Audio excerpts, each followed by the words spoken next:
दर्शन मांगो देह प्यारे, तुमरी सेवा कौन कौन ना तारे। सुगाओ टल गुर सेवी अहनस सहज, दर्शन परसे है गुरु का जन्म मरण दुख वो सिफत समदीनो तो सच्चे पातशाह मल जन्म जन्म दी कटिया। सच्चे पातशाह मल जन्म जन्म दी कटिया। सतनाम श्री वाहिगुरु साहिब जी। श्लोक महला तीजा। मानस भरिया आणिया मानस भरिया आए, जित पीतै मत दूर होए, बरल पवै विच आए।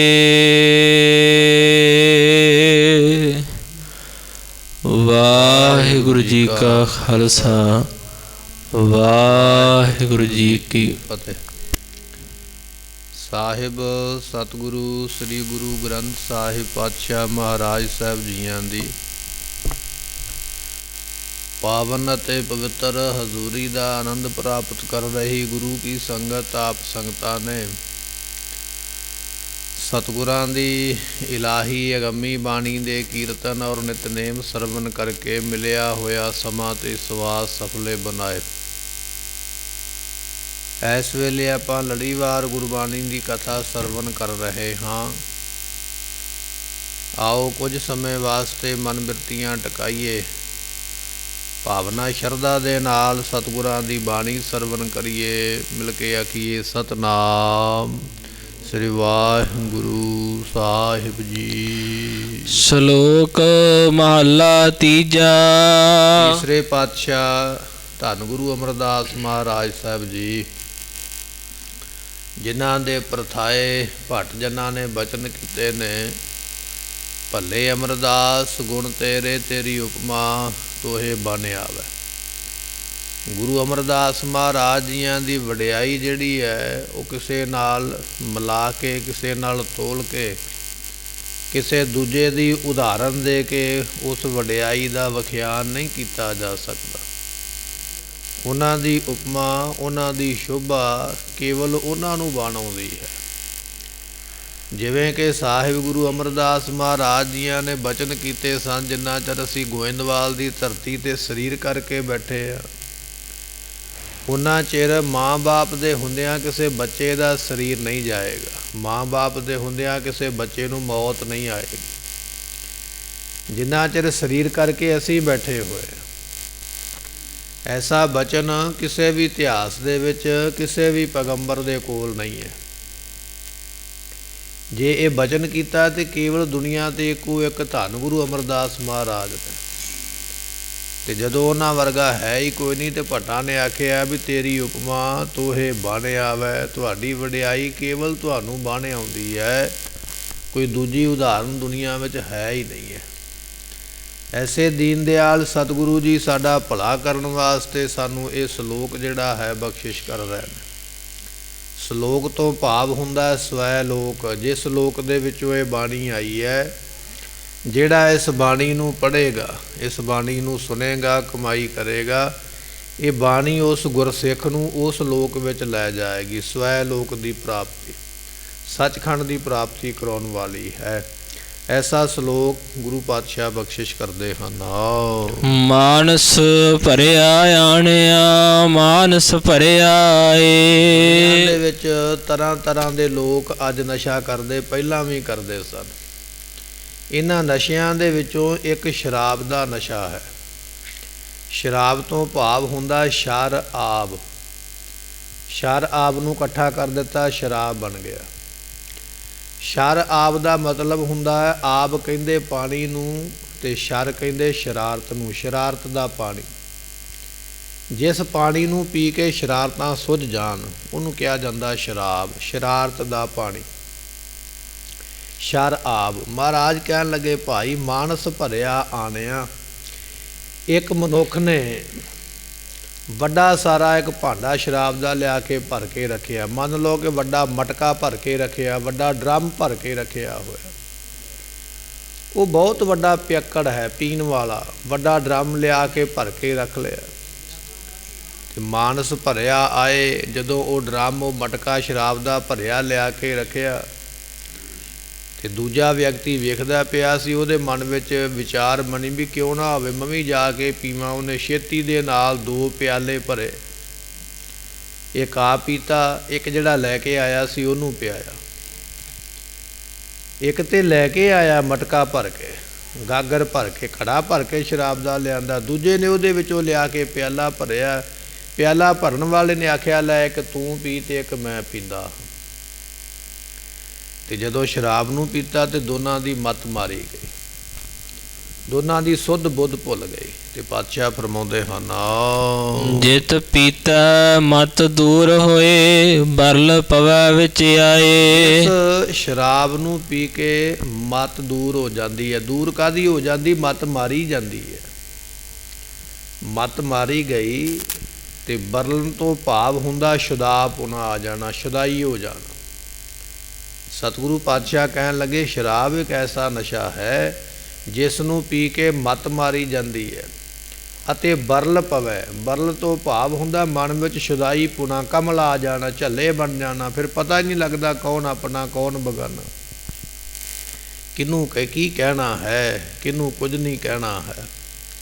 ਸਤਿਗੁਰੂ ਪਾਤਸ਼ਾਹ ਕਹਿਣ ਲੱਗੇ, ਫਿਰ ਆਪਣੇ ਤੇ ਪਰਾਏ ਨੂੰ ਪਛਾਣਦਾ ਨਹੀਂ ਹੈ। ਆਪਣਾ ਪਰਾਇਆ ਨਾ ਪਛਾਣਈ, ਖਸਮੋ ਧੱਕੇ ਖਾਏ।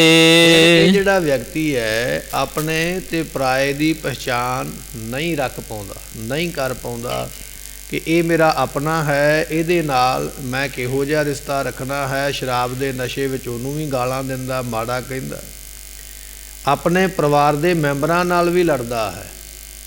ਤੇ ਆਪਾਂ ਬਚਨ ਕੀਤਾ, ਸ਼ਰਾਬ ਤੋਂ ਭਾਵ ਹੁੰਦਾ ਸ਼ਰਾਰਤ ਦਾ ਪਾਣੀ। ਜਿਸ ਪਾਣੀ ਨੂੰ ਪੀ ਕੇ ਸ਼ਰਾਰਤਾਂ ਸੁੱਝ ਜਾਣ ਉਹਨੂੰ ਸ਼ਰਾਬ ਕਿਹਾ ਜਾਂਦਾ। ਸ਼ਰਾਬ ਦੇ ਜਿਹੜੇ ਅਖਰੀ ਅਰਥ ਨੇ ਉਹ ਇਹੋ ਹੀ ਬਣਦੇ ਨੇ, ਸ਼ਰਾਰਤ ਦਾ ਪਾਣੀ, ਜਿਸ ਨੂੰ ਪੀ ਕੇ ਸ਼ਰਾਰਤਾਂ ਆ ਜਾਣ। ਤੇ ਸਤਿਗੁਰੂ ਪਾਤਸ਼ਾਹ ਮਹਾਰਾਜ ਕਹਿਣ ਲੱਗੇ, ਉਹ ਜਿਹੜੀ ਸ਼ਰਾਬ ਹੈ ਨਾ ਉਹਦੇ ਵਿੱਚ ਆਪਣਾ ਪਰਾਇਆ ਨਾ ਪਛਾਣੇ। ਫਿਰ ਇਹ ਨਹੀਂ ਪਤਾ ਲੱਗਦਾ ਵੀ ਇਹ ਮੇਰਾ ਆਪਣਾ ਹੈ, ਮੇਰੇ ਪਰਿਵਾਰ ਦਾ ਮੈਂਬਰ ਹੈ, ਮੇਰੀ ਪਤਨੀ ਹੈ, ਮੇਰਾ ਭਰਾ ਹੈ, ਮੇਰਾ ਮਾਂ ਹੈ, ਬਾਪ ਹੈ, ਜਾਂ ਕੋਈ ਰਿਸ਼ਤਾ ਨਹੀਂ ਪਤਾ ਲੱਗਦਾ। ਨਾ ਪਰਾਇਆਂ ਦੇ ਪਛਾਣ ਕਰਨ ਦੀ ਸੋਝੀ ਰਹਿ ਜਾਂਦੀ ਹੈ। ਤੇ ਪਾਤਸ਼ਾਹ ਜੀ ਬਖਸ਼ਿਸ਼ ਕਰਦੇ ਕਹਿਣ ਲੱਗੇ, ਖਸਮੋਂ ਧੱਕੇ ਖਾਏ। ਇਹੋ ਜਿਹੇ ਲੋਕ ਫਿਰ ਖਸਮ ਦੇ ਕੋਲੋਂ ਧੱਕੇ ਖਾਂਦੇ ਨੇ, ਮਾਲਕ ਦੇ ਵੱਲੋਂ ਉਹਨਾਂ ਨੂੰ ਧੱਕੇ ਵੱਜਦੇ ਹਨ। ਜਿਤ ਪੀਤਾ ਖਸਮ ਵਿਸਰੈ, ਦਰਗਾਹ ਮਿਲੈ ਸਜਾਏ। ਪੀ ਕੇ ਖਸਮ ਵਿਸਰ ਜਾਵੇ, ਪਰਮਾਤਮਾ ਭੁੱਲ ਜਾਵੇ, ਐਸਾ ਨਸ਼ਾ ਕਰਨਾ ਹੀ ਕਿਉਂ ਹੈ? ਦੁਨੀਆ ਦਾ ਨਸ਼ਾ ਤੇ ਕੀਤਾ 2 ਘੰਟੇ 4 ਘੰਟੇ 10 ਜਾਂ 12 ਘੰਟੇ ਦੀ ਬੁਨਿਆਦ ਹੈ। ਅੱਜ ਦੇ ਜਿਹੜੇ ਭਿਆਨਕ ਨਸ਼ੇ ਚੱਲਦੇ ਪਏ ਨੇ ਉਹਨਾਂ ਦੀ ਹੋ ਸਕਦਾ 2 ਦਿਨ ਵਾਸਤੇ ਨਸ਼ਾ ਰਹਿੰਦਾ ਹੋਵੇਗਾ, ਫਿਰ ਵੀ ਤੇ ਉਤਰਦਾ ਹੀ ਹੈ ਨਾ। ਦੁਨੀਆ ਦੇ ਨਸ਼ੇ ਕੁਝ ਘੰਟਿਆਂ ਵਾਸਤੇ, ਕੁਝ ਦਿਨਾਂ ਵਾਸਤੇ ਨੇ, ਪਰ ਪਰਮਾਤਮਾ ਦੇ ਨਾਮ ਦਾ ਨਸ਼ਾ ਜਿਹੜਾ ਤਾ ਉਮਰ ਰਹਿੰਦਾ ਹੈ ਜਿਨ੍ਹਾਂ ਨੂੰ ਹੋ ਗਿਆ। ਪਰ ਪਾਤਸ਼ਾਹ ਕਹਿਣ ਲੱਗੇ, ਸ਼ਰਾਰਤ ਦਾ ਪਾਣੀ ਪੀ ਕੇ ਮਨੁੱਖ ਨੂੰ ਆਪਣੇ ਤੇ ਪਰਾਏ ਦੀ ਪਛਾਣ ਨਹੀਂ ਰਹਿੰਦੀ ਹੈ, ਸਗੋਂ ਰੱਬ ਵੀ ਭੁੱਲ ਜਾਂਦਾ ਹੈ। ਐਸੀ ਇਸ ਦੀ ਹਾਲਤ ਹੋ ਜਾਂਦੀ ਹੈ। ਜਿਤ ਪੀਤਾ ਖਸਮ ਵਿਸਰੈ, ਰੱਬ ਭੁੱਲ ਗਿਆ। ਧੰਨ ਗੁਰੂ ਅੰਗਦ ਦੇਵ ਮਹਾਰਾਜ ਜੀ ਨਾ ਖਡੂਰ ਸਾਹਿਬ ਦੀ ਧਰਤੀ ਨੂੰ ਭਾਗ ਲਾਉਂਦੇ ਸਨ। ਬੇਅੰਤ ਸੰਗਤਾਂ ਮਹਾਰਾਜ ਦੇ ਕੋਲ ਆਉਂਦੀਆਂ, ਮੱਥਾ ਟੇਕਦੀਆਂ, ਬਚਨ ਬਿਲਾਸ ਸਰਵਣ ਕਰਦੀਆਂ, ਸਤਿਗੁਰਾਂ ਦਾ ਉਪਦੇਸ਼ ਲੈ ਕੇ ਆਪਣਾ ਭਲਾ ਕਰਦੀਆਂ। ਜਦੋਂ ਬੇਅੰਤ ਸੰਗਤਾਂ ਮਹਾਰਾਜ ਦੇ ਕੋਲ ਆਉਂਦੀਆਂ, ਬਚਨ ਬਿਲਾਸ ਹੁੰਦੇ, ਇਸ ਨਗਰ ਦੇ ਵਿੱਚ ਇੱਕ ਚੌਧਰੀ ਰਹਿੰਦਾ ਹੈ ਤੇ ਚੌਧਰੀ ਨੂੰ ਮਿਰਗੀ ਦਾ ਰੋਗ ਹੈ, ਮਿਰਗੀ ਦਾ ਦੌਰਾ ਪੈਂਦਾ। ਤੇ ਜਿਨ੍ਹਾਂ ਨੂੰ ਇਹ ਮਿਰਗੀ ਦਾ ਰੋਗ ਹੈ ਨਾ, ਸੁੱਧ ਬੁੱਧ ਭੁੱਲ ਜਾਂਦੀ ਹੈ, ਲੱਤਾਂ ਬਾਹਾਂ ਬੰਦਾ ਮਾਰਦਾ, ਆਪਣੇ ਆਪ ਦੀ ਖਬਰ ਨਹੀਂ ਰਹਿ ਜਾਂਦੀ। ਹੁਣ ਇਲਾਕੇ ਦਾ ਚੌਧਰੀ ਸੀ, ਹੈ ਤੇ ਸਤਿਕਾਰਯੋਗ, ਲੋਕ ਸਲਾਮਾਂ ਕਰਦੇ, ਪਰ ਇਹ ਸਲਾਮਾਂ ਕਰਨ ਵਾਲਾ ਚੌਧਰੀ ਕਦੇ ਗਲੀਆਂ ਵਿੱਚ ਡਿੱਗਿਆ ਹੁੰਦਾ, ਕਦੇ ਖੇਤਾਂ ਵਿੱਚ ਡਿੱਗਿਆ ਹੁੰਦਾ, ਮਿਰਗੀ ਦਾ ਦੌਰਾ ਪੈਂਦਾ, ਤੜਫਣ ਲੱਗ ਪੈਂਦਾ, ਬੜਾ ਦੁਖੀ ਹੈ, ਪੱਗ ਕਿਤੇ ਡਿੱਗ ਪੈਂਦੀ, ਆਪ ਕਿਤੇ ਡਿੱਗ ਪੈਂਦਾ। ਇਲਾਜ ਬੜੇ ਕਰਵਾਏ, ਵੈਦ ਤੇ ਹਕੀਮਾਂ ਤੋਂ ਦਵਾਈ ਤੇ ਬੜੀ ਲਈ ਹੈ, ਪਰ ਠੀਕ ਨਹੀਂ ਹੋਇਆ। ਇੱਕ ਦਿਨ ਆਪਣੇ ਘਰ ਦੇ ਉੱਪਰ, ਕੋਠੇ ਦੇ ਉੱਪਰ ਬੈਠਾ, ਕੀ ਵੇਖਦਾ ਵੀ ਗੁਰੂ ਅੰਗਦ ਸਾਹਿਬ ਜੀਆਂ ਦੇ ਕੋਲ ਬੜੀ ਸੰਗਤ ਆਉਂਦੀ ਹੈ। ਮਨ ਵਿੱਚ ਸੋਚਿਆ ਕਿ ਮੈਂ ਨਾ ਗੁਰੂ ਦੇ ਕੋਲ ਜਾਵਾਂ, ਮੈਂ ਵੀ ਜਾ ਕੇ ਬੇਨਤੀ ਕਰਾਂ, ਜਿੱਥੇ ਮਹਾਰਾਜ ਦੁਨੀਆ ਦੇ ਰੋਗ ਕੱਟਦੇ ਪਏ, ਮੇਰਾ ਵੀ ਰੋਗ ਕੱਟ ਦੇਣਗੇ, ਮੇਰੀ ਵੀ ਫਰਿਆਦ ਸੁਣ ਲੈਣਗੇ। ਸਤਿਗੁਰਾਂ ਦੇ ਕੋਲ ਆ ਗਿਆ, ਆ ਕੇ ਬੇਨਤੀ ਕਰਨ ਲੱਗਾ, ਮਹਾਰਾਜ ਮਿਰਗੀ ਦਾ ਬੜਾ ਭਿਆਨਕ ਰੋਗ ਲੱਗਾ, ਜਦੋਂ ਦੌਰਾ ਪੈਂਦਾ ਮੈਨੂੰ ਸਰੀਰ ਦੀ ਖਬਰ ਨਹੀਂ ਰਹਿ ਜਾਂਦੀ, ਮੈਂ ਤੇ ਬੇਹੋਸ਼ ਹੋ ਜਾਂਦਾ, ਡਿੱਗ ਪੈਂਦਾ ਧਰਤੀ 'ਤੇ, ਮੇਰੇ 'ਤੇ ਕਿਰਪਾ ਕਰੋ। ਧੰਨ ਗੁਰੂ ਅੰਗਦ ਸਾਹਿਬ ਮਹਾਰਾਜ ਜੀ ਕਹਿਣ ਲੱਗੇ, ਕਹਿੰਦੇ ਭਾਈ ਸ਼ਰਾਬ ਦਾ ਨਸ਼ਾ ਛੱਡ ਦੇ। ਇਲਾਕੇ ਦਾ ਚੌਧਰੀ ਸੀ ਨਾ, ਮਹਾਰਾਜ ਜਾਣਦੇ ਸਨ, ਸਿੱਖ ਵੀ ਦੱਸਦੇ ਸਨ ਵੀ ਸ਼ਰਾਬ ਪੀਂਦਾ। ਸਤਿਗੁਰੂ ਪਾਤਸ਼ਾਹ ਕਹਿਣ ਲੱਗੇ, ਸ਼ਰਾਬ ਦਾ ਨਸ਼ਾ ਛੱਡ ਦੇ ਤੇ ਮਿਰਗੀ ਤੈਨੂੰ ਛੱਡ ਦੇਵੇਗੀ। ਮਹਾਰਾਜ ਦੇ ਸੁਨੇ ਬਚਨ, ਕਹਿਣ ਲੱਗਾ, ਠੀਕ ਹੈ ਮਹਾਰਾਜ, ਅੱਜ ਤੋਂ ਬਾਅਦ ਸ਼ਰਾਬ ਨਹੀਂ ਪੀਵਾਂਗਾ। ਜਦੋਂ ਇਹਨੇ ਆਖਿਆ ਵੀ ਅੱਜ ਤੋਂ ਬਾਅਦ ਸ਼ਰਾਬ ਨਹੀਂ ਪੀਵਾਂਗਾ, ਮਹਾਰਾਜ ਕਹਿਣ ਲੱਗੇ, ਅੱਜ ਤੋਂ ਬਾਅਦ ਫਿਰ ਤੈਨੂੰ ਮਿਰਗੀ ਵੀ ਨਹੀਂ ਪਵੇਗੀ। ਜਿੰਨਾ ਚਿਰ ਤੂੰ ਬਚਨ ਆਪਣਾ ਕਾਇਮ ਰੱਖੇਗਾ, ਅਸੀਂ ਵੀ ਬਚਨ ਆਪਣਾ ਕਾਇਮ ਰੱਖਾਂਗੇ। ਜਦੋਂ ਤੂੰ ਬਚਨ ਤੋੜੇਗਾ, ਫਿਰ ਉਹਦਾ ਜ਼ਿੰਮੇਵਾਰ ਵੀ ਤੂੰ ਹੋਵੇਗਾ। ਕਹਿਣ ਲੱਗਾ, ਠੀਕ ਹੈ। ਹੁਣ ਜਦੋਂ ਬੰਦਾ ਬਿਮਾਰੀ ਵਿੱਚ, ਮੁਸੀਬਤ ਵਿੱਚ ਹੋਵੇ, ਉਦੋਂ ਯਕੀਨ ਕਰਦਾ, ਬਚਨ ਮੰਨਦਾ। ਆਪਣੇ ਘਰ ਵਿੱਚ ਜਾ ਕੇ ਦੱਸ ਦਿੱਤਾ, ਅੱਜ ਤੋਂ ਬਾਅਦ ਮੈਂ ਸ਼ਰਾਬ ਨਹੀਂ ਪੀਵਾਂਗਾ। ਕਾਰਨ ਇਹ ਹੈ ਵੀ ਮੈਂ ਗੁਰੂ ਨੂੰ ਬਚਨ ਦੇ ਆਇਆ। ਸਮਾਂ ਲੰਘਦਾ ਗਿਆ, ਕਈ ਮਹੀਨੇ ਲੰਘ ਗਏ। ਹੁਣ ਚੌਧਰੀ ਬਿਲਕੁਲ ਠੀਕ ਠਾਕ ਹੈ, ਰੋਗ ਚਲਾ ਗਿਆ, ਸਰੀਰ ਤੰਦਰੁਸਤ ਹੋ ਗਿਆ, ਸਤਿਕਾਰ ਤੇ ਮਾਣ ਪਹਿਲਾਂ ਦੇ ਵਾਂਗ ਫਿਰ ਕਾਇਮ ਹੈ। ਇੱਕ ਦਿਨ ਕਹਿਣ ਲੱਗੇ, ਸਾਉਣ ਦਾ ਮਹੀਨਾ, ਨਿੱਕਾ ਨਿੱਕਾ ਮੀਂਹ ਪੈਂਦਾ ਪਿਆ, ਸ਼ਾਮ ਦਾ ਸਮਾਂ ਚੱਲਦਾ ਪਿਆ। ਚੌਧਰੀ ਆਪਣੇ ਚੁਬਾਰੇ ਵਿੱਚ ਬੈਠਾ, ਜਦੋਂ ਇਸਨੇ ਬੜਾ ਸੁਹਾਣਾ ਜਿਹਾ ਮੌਸਮ ਵੇਖਿਆ ਤੇ ਚੌਧਰੀ ਦਾ ਮਨ ਕਰ ਪਿਆ, ਅੰਦਰੋਂ ਕੀੜੇ ਜਾਗ ਪਏ ਸ਼ਰਾਬ ਵਾਲੇ। ਨਸ਼ਾ ਕਰਨ ਵਾਲਾ ਵਿਅਕਤੀ ਕਿੱਥੇ ਡੋਲ ਜਾਏ, ਕਦੋਂ ਆਪਣਾ ਧਰਮ ਹਾਰ ਜਾਏ, ਇਸ ਗੱਲ ਦੀ ਕੋਈ ਗਰੰਟੀ ਨਹੀਂ ਹੈ। ਨਾ ਕੋਈ ਡਾਕਟਰ ਦੇ ਸਕਦਾ, ਨਾ ਕੋਈ ਵੈਦ ਦੇ ਸਕਦਾ। ਅੱਜ ਵੀ ਤੇ ਨਸ਼ਾ ਛਡਾਊ ਕੇਂਦਰ ਬਣੇ ਨੇ ਨਾ, ਇੱਕ ਵਾਰੀ ਛਡਾ ਦਿੱਤਾ, ਪਰ ਗਰੰਟੀ ਇਹ ਨਹੀਂ ਹੈ ਵੀ ਇਹ ਛੱਡ ਕੇ ਹੀ ਰੱਖੇਗਾ। ਜਦੋਂ ਉਹੋ ਜਿਹਿਆਂ ਦੀ ਸੰਗਤ ਵਿੱਚ ਬੈਠੇਗਾ, ਫਿਰ ਉੱਦਾਂ ਦਾ ਹੀ ਬਣ ਜਾਏਗਾ। ਆਪਣੇ ਘਰ ਦੇ ਵਿੱਚ ਬੈਠਾ ਹੈ, ਮਨ ਵਿੱਚ ਸੋਚਣ ਲੱਗ ਪਿਆ, ਮੈਂ ਐਡਾ ਵੱਡਾ ਇਲਾਕੇ ਦਾ ਚੌਧਰੀ, ਇੰਨੇ ਮੇਰੇ ਕੋਲ ਠਾਠ ਬਾਠ ਨੇ, ਮੌਸਮ ਬੜਾ ਸੋਹਣਾ ਹੋਇਆ, ਮਿਰਗੀ ਦਾ ਰੋਗ ਤੇ ਹੁਣ ਠੀਕ ਹੋ ਗਿਆ, ਕਿਹੜਾ ਦੁਬਾਰਾ ਪੈਣ ਲੱਗੀ ਹੈ, ਕਿਉਂ ਨਾ ਹੋਵੇ ਸ਼ਰਾਬ ਪਿਆ, ਮਲਾਕ ਪਿਆ, ਸ਼ਰਾਬ ਲਿਆ ਕੇ ਪੀਤੀ ਜਾਏ। ਨੌਕਰ ਨੂੰ ਭੇਜਿਆ, ਸ਼ਰਾਬ ਮੰਗਾਈ ਗਈ, ਸ਼ਰਾਬ ਪੀਤੀ ਗਈ। ਜਦੋਂ ਸ਼ਰਾਬ ਦਾ ਨਸ਼ਾ ਹੋਇਆ, ਠੰਡੀ ਠੰਡੀ ਹਵਾ ਚੱਲਦੀ ਹੈ, ਆਪਣਾ ਆਪ ਭੁੱਲ ਗਿਆ, ਗੁਨਾਹ ਵੀ ਕੀਤਾ, ਹੁਣ ਦੁਨੀਆ ਨੂੰ ਦੱਸਣ ਲੱਗਾ। ਤੇ ਸਤਿਗੁਰੂ ਪਾਤਸ਼ਾਹ ਮਹਾਰਾਜ ਜੀ, ਸ਼ਾਮ ਦਾ ਦੀਵਾਨ ਸਜਿਆ ਹੋਇਆ, ਸੰਗਤਾਂ ਬੈਠੀਆਂ ਹੋਈਆਂ, ਚੌਧਰੀ ਚੜ੍ਹਿਆ ਚੁਬਾਰੇ ਦੇ ਉੱਪਰ, ਸ਼ਰਾਬ ਦੇ ਲੋਰ ਦੇ ਵਿੱਚ ਇਸਨੇ ਉਹ ਤਾਕੀ ਖੋਲ੍ਹੀ ਹੈ, ਉਹ ਬਾਰੀ ਖੋਲ੍ਹੀ ਜਿਹੜੀ ਗੁਰੂ ਅੰਗਦ ਦੇਵ ਮਹਾਰਾਜ ਦੇ ਘਰ ਦੇ ਵੱਲ ਹੈ, ਸਤਿਗੁਰਾਂ ਦੇ ਦਰਬਾਰ ਦੇ ਵੱਲ ਹੈ। ਬਾਰੀ ਦੇ ਵਿੱਚੋਂ ਦੀ, ਤਾਕੀ ਦੇ ਵਿੱਚੋਂ ਦੀ ਸਿਰ ਬਾਹਰ ਕੱਢ ਕੇ ਕਹਿਣ ਲੱਗਾ, ਤਪਾ ਜੀ, ਅੱਜ ਮੈਂ ਸ਼ਰਾਬ ਪੀ ਲਈ ਹੈ, ਅੱਜ ਮੈਂ ਤੁਹਾਡਾ ਬਚਨ ਤੋੜ ਦਿੱਤਾ। ਸ਼ਰਾਬ ਦੇ ਨਸ਼ੇ 'ਚ ਦਲੇਰੀ ਹੋ ਗਈ ਨਾ, ਦਲੇਰ ਹੋ ਗਿਆ ਤੇ ਕਹਿ ਬੈਠਾ ਬਚਨ। ਤੇ ਗੁਰੂ ਅੰਗਦ ਸਾਹਿਬ ਮਹਾਰਾਜ ਜੀ ਸੰਗਤ ਵਿੱਚ ਬੈਠੇ ਸਨ। ਜਦੋਂ ਇਹ ਗੱਲ ਆਖੀ ਨਾ ਵੀ ਤੁਹਾਡਾ ਬਚਨ ਤੋੜਿਆ ਤੇ ਅੱਜ ਮੈਂ ਪੀ ਲਈ ਹੈ, ਤੇ ਸਤਿਗੁਰਾਂ ਦੇ ਕੰਨੀ ਆਵਾਜ਼ ਪਈ, ਕਹਿਣ ਲੱਗੇ, ਤੂੰ ਸਾਡਾ ਬਚਨ ਤੋੜਿਆ, ਤੂੰ ਸਾਡੇ ਬਚਨ ਤੋਂ ਬਾਹਰ ਹੋ ਗਿਆ, ਅੱਜ ਮਿਰਗੀ ਸਾਡੇ ਬਚਨ ਤੋਂ ਬਾਹਰ ਹੋ ਗਈ ਹੈ, ਤੂੰ ਸਾਡਾ ਬਚਨ ਨਹੀਂ ਰੱਖਿਆ, ਅਸੀਂ ਇਹਦੇ ਉੱਪਰ ਆਪਣਾ ਬਚਨ ਨਹੀਂ ਰਹਿਣ ਦੇਵਾਂਗੇ। ਚੌਧਰੀ ਸਾਵਧਾਨ ਹੋ, ਜਿਸ ਬਿਮਾਰੀ ਤੋਂ ਤੈਨੂੰ ਬਚਾ ਕੇ ਰੱਖਿਆ ਸੀ, ਉਹ ਤੇਰੇ ਵੱਲੇ ਆਉਂਦੀ ਪਈ ਹੈ। ਜਦੋਂ ਗੁਰੂ ਅੰਗਦ ਸਾਹਿਬ ਮਹਾਰਾਜ ਦੇ ਮੁਖੋਂ ਬਚਨ ਨਿਕਲੇ, ਕਹਿਣ ਲੱਗੇ, ਉਹ ਬਾਰੀ ਦੇ ਵਿੱਚੋਂ ਸਿਰੀ ਬਾਹਰ ਕੱਢ ਕੇ, ਧੌਣ ਬਾਹਰ ਕੱਢ ਕੇ, ਸਿਰ ਬਾਹਰ ਕੱਢ ਕੇ ਵੇਖਦਾ ਪਿਆ ਸੀ। ਉਸੇ ਵੇਲੇ ਮਿਰਗੀ ਦਾ ਦੌਰਾ ਪੈ ਗਿਆ। ਮਿਰਗੀ ਦਾ ਦੌਰਾ ਪੈਣ ਕਰਕੇ ਚੌਧਰੀ ਜਿਹੜਾ ਉਸੇ ਬਾਰੀ ਵਿੱਚੋਂ ਥੱਲੇ ਧਰਤੀ 'ਤੇ ਆ ਕੇ ਡਿੱਗਾ, ਸਿਰ ਵੱਜਾ ਧਰਤੀ ਦੇ ਨਾਲ, ਸਿਰ ਪਾੜ ਗਿਆ ਅਤੇ ਉਸੇ ਵੇਲੇ ਮਰ ਗਿਆ। ਸਤਿਗੁਰੂ ਪਾਤਸ਼ਾਹ ਮਹਾਰਾਜ ਕਹਿਣ ਲੱਗੇ, ਭਾਈ ਬਚਨ ਇਹ ਹੈ, ਜਿਤ ਪੀਤਾ ਖਸਮ ਵਿਸਰੈ। ਸ਼ਰਾਬ ਦਾ ਤੇ ਨਸ਼ਾ ਹੀ ਇਹੋ ਜਿਹਾ ਜਿਹਨੂੰ ਪੀ ਕੇ ਰੱਬ ਭੁੱਲ ਜਾਂਦਾ, ਤੇ ਰੱਬ ਦਾ ਰੂਪ ਨੇ ਧੰਨ ਗੁਰੂ ਅੰਗਦ ਦੇਵ ਮਹਾਰਾਜ ਜੀ ਭੁੱਲ ਗਿਆ ਚੌਧਰੀ ਨੂੰ ਇਹ ਬਚਨ ਵੀ ਮੈਂ ਕੀ ਕਰਾਰ ਕੀਤਾ ਸੀ ਮਹਾਰਾਜ ਦੇ ਨਾਲ। ਤੇ ਸਤਿਗੁਰੂ ਪਾਤਸ਼ਾਹ ਕਹਿਣ ਲੱਗੇ, ਫਿਰ ਮਰਿਆ। ਜਿਹੜੇ ਇਸ ਤਰ੍ਹਾਂ ਖਸਮ ਦਾ ਬਚਨ ਭੁੱਲ ਜਾਂਦੇ ਨੇ, ਪਰਮਾਤਮਾ ਨੂੰ ਭੁੱਲ ਜਾਂਦੇ ਨੇ, ਮਹਾਰਾਜ ਕਹਿਣ ਲੱਗੇ, ਦਰਗਾਹ ਮਿਲੈ ਸਜਾਏ। ਉਹਨਾਂ ਲੋਕਾਂ ਨੂੰ ਰੱਬ ਦੀ ਦਰਗਾਹ ਦੇ ਵਿੱਚ ਵੀ ਬੜੀਆਂ ਭਿਆਨਕ ਸਜ਼ਾਵਾਂ ਪ੍ਰਾਪਤ ਹੁੰਦੀਆਂ ਹਨ। ਝੂਠਾ ਮਦ ਮੂਲ ਨਾ ਪੀਚਈ, ਜੇ ਕਾ ਪਾਰ ਵਸਾਏ। ਬਾਦਸ਼ਾਹ ਕਹਿਣ ਲੱਗੇ, ਭਾਈ ਇਹ ਜਿਹੜਾ ਝੂਠਾ ਮਦ ਹੈ ਨਾ, ਝੂਠਾ ਨਸ਼ਾ ਸ਼ਰਾਬ ਦਾ ਜਾਂ ਹੋਰ ਕੋਈ ਵੀ ਨਸ਼ਾ ਹੈ, ਭੰਗ ਹੈ, ਪੋਸਤ ਹੈ, ਤੰਬਾਕੂ ਹੈ, ਬੀੜੀ ਸਿਗਰਟ ਹੈ, ਇਹ ਗਾਂਜਾ ਵਗੈਰਾ ਜੋ ਵੀ ਨੇ, ਇਹ ਝੂਠੇ ਨਸ਼ੇ ਨੇ। ਇਹ ਤੈਨੂੰ ਬਰਬਾਦ ਕਰ ਦੇਣਗੇ, ਤੇਰੇ ਸਰੀਰ ਨੂੰ ਬਰਬਾਦ ਕਰ ਦੇਣਗੇ। ਕਦੇ ਕਿਸੇ ਨੇ ਆਖਿਆ ਵੀ ਮੈਂ ਆਹ ਨਸ਼ਾ ਕਰਕੇ ਬੜਾ ਤੰਦਰੁਸਤ ਹੋ ਗਿਆ? ਨਹੀਂ, ਨਸ਼ਾ ਕਰਕੇ ਬਿਮਾਰੀ ਲੱਗਦੀ ਹੈ। ਅੱਜ ਕੱਲ੍ਹ ਤਾਂ ਵਿਗਿਆਪਨ ਆਉਂਦੇ ਪਏ ਅਖਬਾਰਾਂ 'ਤੇ, ਟੈਲੀਵਿਜ਼ਨਾਂ 'ਤੇ, ਕਿ ਇਹ ਨਸ਼ਾ ਨਾ ਕਰੋ, ਤੁਹਾਡੇ ਅੰਦਰਲੇ ਜਿਹੜੇ ਸਰੀਰ ਦੇ ਪੁਰਜੇ ਨੇ ਖਰਾਬ ਹੋ ਜਾਣਗੇ। ਸਤਿਗੁਰੂ ਪਾਤਸ਼ਾਹ ਮਹਾਰਾਜ ਕਹਿਣ ਲੱਗੇ, ਭਾਈ ਇਹ ਜਿਹੜੇ ਦੁਨੀਆ ਦੇ ਨਸ਼ੇ ਨੇ ਬਿਲਕੁਲ ਨਾ ਕਰ, ਨਹੀਂ ਤੇ ਤੇਰੇ ਸਰੀਰ ਨੂੰ ਬਰਬਾਦ ਕਰ ਦੇਣਗੇ, ਮੁਕਾ ਦੇਣਗੇ।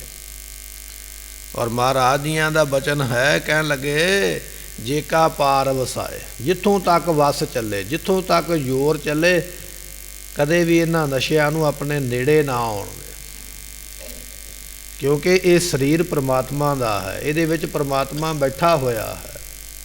ਇਹੋ ਜਗ ਸੱਚੇ ਕੀ ਹੈ ਕੋਠੜੀ, ਸੱਚੇ ਕਾ ਵਿੱਚ ਵਾਸ। ਇਹ ਸੰਸਾਰ ਉਹਦੀ ਕੋਠੀ ਘਰ ਹੈ, ਇਹ ਸਾਡਾ ਸਰੀਰ ਵੀ ਉਹਦਾ ਘਰ ਹੈ, ਇਹਦੇ ਵਿੱਚ ਉਹ ਬੈਠਾ ਹੈ।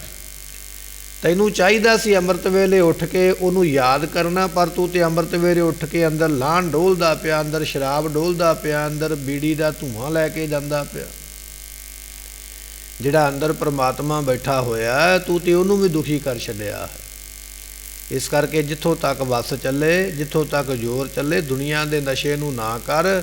ਇਸ ਨਸ਼ੇ ਨੇ ਦੁਨੀਆ ਨੂੰ ਬਰਬਾਦ ਕੀਤਾ ਹੈ, ਦੁਨੀਆ ਨੂੰ ਖਤਮ ਕਰ ਦਿੱਤਾ। ਕਹਿਣ ਲੱਗੇ ਕਿ ਵਿਅਕਤੀ ਨੂੰ ਖਾਂਸੀ ਖੰਘ ਲੱਗੀ ਹੋਈ ਹੈ, ਤੇ ਦੂਜੇ ਦੇ ਕੋਲ ਗਿਆ, ਕਹਿਣ ਲੱਗਾ ਮੈਨੂੰ ਖਾਂਸੀ ਲੱਗੀ ਹੈ, ਕੋਈ ਦਵਾਈ ਦੱਸ, ਖੰਘ ਮੁੱਕ ਜਾਵੇ। ਤੇ ਉਹ ਜਿਹੜਾ ਦੱਸਣ ਵਾਲਾ ਸੀ ਨਾ, ਉਹ ਸ਼ਰਾਬ ਪੀਣ ਵਾਲਾ, ਕਹਿਣ ਲੱਗਾ ਇਸ ਤਰ੍ਹਾਂ ਕਰ ਵੀ ਗਲਾਸੀ ਭਰ ਕੇ, ਕਟੋਰੀ ਭਰ ਕੇ, ਪਿਆਲੀ ਭਰ ਕੇ ਇੱਕ ਸ਼ਰਾਬ ਦੀ ਪੀ ਲਾ। ਤੇ ਜਦੋਂ ਇਹ ਗੱਲ ਸੁਣੀ ਤਾਂ ਜਿਹਨੇ ਸ਼ਰਾਬ ਪੀਣੀ, ਖੰਘ ਲੱਗੀ ਸੀ ਨਾ, ਕਹਿਣ ਲੱਗਾ ਵੀ ਇਹ ਪਿਆਲੀ ਪੀਣ ਦੇ ਨਾਲ ਮੇਰੀ ਖੰਘ ਚਲੇ ਜਾਏਗੀ। ਤੇ ਜਿਹੜਾ ਦੱਸਣ ਵਾਲਾ ਸੀ ਉਹ ਕਹਿਣ ਲੱਗਾ ਵੀ ਇਸ ਪਿਆਲੀ ਦੇ ਨਾਲ ਤੇ ਕਹਿੰਦਾ ਮੇਰਾ ਘਰ ਬਾਹਰ ਚਲੇ ਗਿਆ, ਤੇਰੀ ਖੰਘ ਨਹੀਂ ਜਾਏਗੀ। ਇਸ ਪਿਆਲੀ ਦੇ ਵਿੱਚ ਤੇ ਮੈਂ ਘਰ ਬਾਹਰ ਰੋੜ ਦਿੱਤਾ, ਮੇਰਾ ਉਹ ਚਲੇ ਗਿਆ। ਘਰ ਵਿੱਚ ਨਾ ਕੋਈ ਪਦਾਰਥ ਰਹਿ ਗਿਆ, ਨਾ ਕੋਈ ਵਸਤੂ ਰਹਿ ਗਈ ਹੈ, ਘਰੋਂ ਗਾਲਾਂ ਪੈਂਦੀਆਂ, ਮੈਂ ਤੇ ਘਰ ਤੱਕ ਵੇਚ ਦਿੱਤਾ ਇਸ ਪਿਆਲੀ ਦੇ ਚੱਕਰ ਵਿੱਚ, ਤੇਰੀ ਖੰਘ ਕਿਉਂ ਨਾ ਜਾਏਗੀ, ਉਹ ਵੀ ਚਲੇ ਜਾਏਗੀ, ਇਹ ਮੇਰਾ ਤਜਰਬਾ ਹੈ। ਸਤਿਗੁਰੂ ਪਾਤਸ਼ਾਹ ਕਹਿਣ ਲੱਗੇ, ਭਾਈ ਇਹ ਦੁਨੀਆ ਦੇ ਨਸ਼ੇ ਘਰ ਬਰਬਾਦ ਕਰਦੇ ਨੇ, ਪਰਿਵਾਰਾਂ ਨੂੰ ਬਰਬਾਦ ਕਰਦੇ ਨੇ, ਸਰੀਰਾਂ ਨੂੰ ਬਰਬਾਦ ਕਰਦੇ ਨੇ। ਬੰਦਾ ਇਹ ਸੋਚਦਾ ਹੈ ਮੈਂ ਨਸ਼ੇ ਨੂੰ ਖਾਂਦਾ ਪਿਆ ਹਾਂ, ਭਲਿਆ ਤੂੰ ਨਸ਼ੇ ਨੂੰ ਨਹੀਂ ਖਾ ਰਿਹਾ, ਨਸ਼ਾ ਤੈਨੂੰ ਖਾਂਦਾ ਪਿਆ। ਜਦੋਂ ਬੰਦਾ ਨਵਾਂ ਨਸ਼ੇ ਵਿੱਚ ਪੈਂਦਾ ਨਾ, 4 ਕੁ ਦਿਨ ਬੜਾ ਸਰੂਰ ਆਉਂਦਾ, ਬੜੀ ਖੁਮਾਰੀ ਆਉਂਦੀ ਹੈ, ਬੜਾ ਬੰਦੇ ਨੂੰ ਚਾਅ ਹੁੰਦਾ, ਪਰ ਹੌਲੀ ਹੌਲੀ ਉਹ ਨਸ਼ਾ ਕਰਨਾ ਛੱਡ ਦਿੰਦਾ। ਫਿਰ ਉਹਦੀ ਡੋਜ਼ ਵਧਾਉਣੀ ਪੈਂਦੀ ਹੈ, ਫਿਰ ਹੋਰ ਵਧਾਉਣੀ ਪੈਂਦੀ ਹੈ, ਤੇ ਫਿਰ ਕਈ ਤੰਗ ਆ ਕੇ ਜਾਂ ਮਰਦੇ ਜਾਂ ਮਾਰ ਦਿੰਦੇ। ਇਹ ਹੈ ਨਸ਼ੇ ਦੀ ਹਾਲਤ। ਨਸ਼ਾ ਦੁਨੀਆ ਨੂੰ ਬਰਬਾਦ ਕਰਦਾ। ਮਹਾਰਾਜ ਜੀਆਂ ਦਾ ਬਚਨ ਹੈ, ਕਬੀਰ ਭਾਂਗ ਮਾਛਲੀ ਸੁਰਾਪਾਨ ਜੋ ਜੋ ਪ੍ਰਾਨੀ ਖਾਹੇ, ਤੀਰਥ ਬਰਤ ਨੇਮ ਕੀਏ ਤੇ ਸਭੈ ਰਸਾਤਲ ਜਾਹੇ।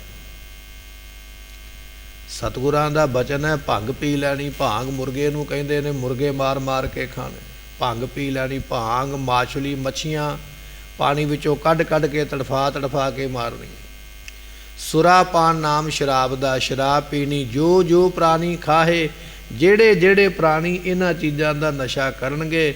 ਤੀਰਥ ਬਰਤ ਨੇਮ ਕੀਏ, ਭਾਵੇਂ ਉਹ ਤੀਰਥ ਯਾਤਰਾ ਵੀ ਕਿਉਂ ਨਾ ਕਰਦਾ ਹੋਵੇ। ਕਈ ਵਾਰੀ ਆਪਾਂ ਆਖਦੇ ਆ ਬੰਦਾ ਬੜਾ ਤੀਰਥੀ ਯਾਤਰੀ ਕਰਨ ਵਾਲਾ, ਪਰ ਜੇ ਉਹ ਇਹ ਨਸ਼ਾ ਕਰਦਾ ਨਾ ਸ਼ਰਾਬ ਦਾ, ਭੰਗ ਦਾ, ਮਾਸ ਦਾ, ਤੇ ਉਹਦੇ ਉਹ ਤੀਰਥ ਯਾਤਰਾ ਦਾ ਕੋਈ ਲਾਭ ਨਹੀਂ ਮਿਲੇਗਾ। ਦੂਜਾ ਕੰਮ ਹੈ ਵਰਤ ਰੱਖਣਾ, ਭੁੱਖੇ ਪਿਆਸੇ ਰਹਿ ਕੇ ਚੰਦਰਮਾ ਵੇਖਦੇ ਰਹਿਣਾ ਕਦੋਂ ਨਿਕਲੇਗਾ ਤੇ ਛੰਨੀ ਵਿੱਚੋਂ ਵੇਖਾਂਗਾ। ਜਿੰਨੇ ਮਰਜ਼ੀ ਵਰਤ ਰੱਖ ਲਾ, ਭੁੱਖਾ ਪਿਆਸਾ ਰਹਿ ਲਾ, ਜੇ ਇਹ ਨਸ਼ਾ ਕਰਦਾ ਵਰਤ ਦਾ ਵੀ ਕੋਈ ਲਾਭ ਨਹੀਂ। ਤੀਰਥ ਵਰਤ ਨੇਮ ਕੀਏ, ਨੇਮ ਬਣਾ ਲੈਣਾ। ਮੈਂ 40 ਦਿਨ ਫਲਾਣੀ ਥਾਂ ਤੇ ਨੰਗੇ ਪੈਰੀ ਜਾਵਾਂਗਾ, ਫਲਾਣੀ ਥਾਂ ਤੇ ਫਲਾਣਾ ਕਰਮ ਕਰਾਂਗਾ, ਨੇਮ ਦੇ ਮੁਤਾਬਕ ਕਰਨਾ। ਜਿੰਨੇ ਮਰਜ਼ੀ ਨੇਮ ਕਰ ਲਾ, ਉਹਨਾਂ ਨੇਮਾਂ ਦਾ ਫਲ ਵੀ ਨਹੀਂ ਮਿਲਣਾ ਜੇ ਕਰਕੇ ਤੂੰ ਇਹਨਾਂ ਨਸ਼ਿਆਂ ਵਿੱਚ ਪਿਆ ਹੋਇਆ। ਇਹ ਗੁਰੂ ਗ੍ਰੰਥ ਸਾਹਿਬ ਦੀ ਬਾਣੀ ਦਾ ਬਚਨ ਹੈ। ਤੇ 10ਵੇਂ ਪਾਤਸ਼ਾਹ ਮਹਾਰਾਜ ਨੇ ਲਿਖਿਆ, ਕਹਿਣ ਲੱਗੇ ਏਕ ਮਦੀ ਦੂਜੇ ਤਰਨ ਤੀਜੇ ਧਨ ਹੋਏ ਧਾਮ, ਪਾਪ ਕਰੇ ਬਿਨ ਕਿਉਂ ਬਚੈ, ਬਚੈ ਬਚਾਵੈ ਰਾਮ। ਇਹ 10ਵੇਂ ਪਾਤਸ਼ਾਹ ਨੇ ਲਿਖਿਆ। ਕਹਿਣ ਲੱਗੇ ਮਨੁੱਖ ਦੇ ਘਰ ਦੇ ਵਿੱਚ ਧਨ ਹੋਵੇ, ਬਾਪੂ ਹੋਵੇ ਪੈਸੇ ਵਾਲਾ, ਘਰ ਦੇ ਵਿੱਚ ਮਾਇਆ ਦੀ ਕਮੀ ਨਾ ਹੋਵੇ, ਏਕ ਮਦੀ ਤੇ ਫਿਰ ਦੂਜਾ ਉਤੋਂ ਸ਼ਰਾਬ ਪੀ ਲਵੇ, ਏਕ ਮਦੀ ਦੂਜੇ ਤਰਨ ਤੇ ਤੀਜਾ ਹੋਵੇ ਜਵਾਨੀ ਦਾ ਜ਼ੋਰ, ਉਧਰੋਂ ਜਵਾਨੀ ਚੜ੍ਹਦੀ ਹੋਵੇ ਤੇ ਘਰ ਬਾਹਰ ਹੋਵੇ ਪੈਸੇ ਵਾਲਾ ਤੇ ਤੀਜਾ ਉਤੋਂ ਸ਼ਰਾਬ ਪੀ ਲਵੇ। ਤੇ ਮਹਾਰਾਜ ਕਹਿਣ ਲੱਗੇ ਫਿਰ ਪਾਪ ਕਰੇ ਬਿਨ ਕਿਉਂ ਬਚੈ, ਪਾਪ ਕੀਤੇ ਬਿਨਾਂ ਰਿਹਾ ਹੀ ਨਹੀਂ ਜਾਣਾ। ਜਵਾਨੀ ਦਾ ਤੇ ਪਹਿਲਾਂ ਹੀ ਨਸ਼ਾ ਹੈ, ਉਤੋਂ ਸ਼ਰਾਬ ਦਾ ਨਸ਼ਾ ਕਰ ਲਿਆ, ਉਤੋਂ ਮਾਇਆ ਦਾ ਨਸ਼ਾ ਹੋ ਗਿਆ ਵੀ ਮੇਰਾ ਕੋਈ ਕੀ ਕਰ ਸਕਦਾ। ਮਹਾਰਾਜ ਕਹਿਣ ਲੱਗੇ ਫਿਰ ਪਾਪ ਕਰਨ ਤੋਂ ਬਚ ਨਹੀਂ ਸਕਦਾ, ਜੇ ਬਚ ਗਿਆ ਤੇ ਬਚੈ ਬਚਾਵੈ ਰਾਮ, ਰੱਬ ਹੀ ਬਚਾ ਲਵੇ ਤੇ ਬਚਾ ਲਵੇ, ਨਹੀਂ ਤੇ ਬਚੇਗਾ ਨਹੀਂ, ਪਾਪ ਕਰਕੇ ਹੀ ਹਟੇਗਾ।